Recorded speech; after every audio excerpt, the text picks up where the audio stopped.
All right, today I'm going to be going over how to replace a running bulb in a 2008 Toyota Prius. So let's jump into it. This is pretty straightforward, but there's a few things you should know. One, start off with a paper towel. I got that guy right there. Other than that, you don't need any tools. We reach in here, we twist this like so, and it pops out. There's little notches.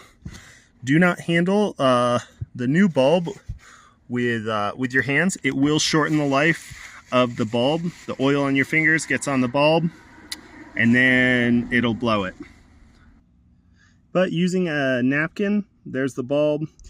You just pull down, the bulb comes right out. There's no twisting, no threads or anything. It just clips right in. So let's throw this guy back in. All right, and I just pushed the bulb right into the fixture. Now we're going to take this and put it in here. Now you do have to line up these little notches with the right spot, so you might have to kind of twist it around. You'll feel it click into place, and then twist and little click, and it's in. Turn our running lights on, and we're in business. We got our nighttime running lights. You can also access the reverse light or your flashers, your hazard flashers, or the brake light is up here. And you can see in there as you reach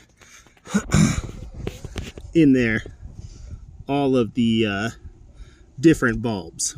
So there they are. You can change any of them.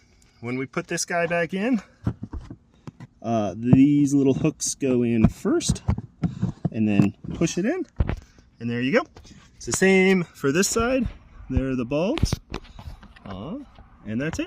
So if you found this helpful, subscribe and we'll see you next time. I'll also put the bulb description. I use these guys. It was a BP168N, so that worked for the running lights. So yeah, that's it. All right, thanks.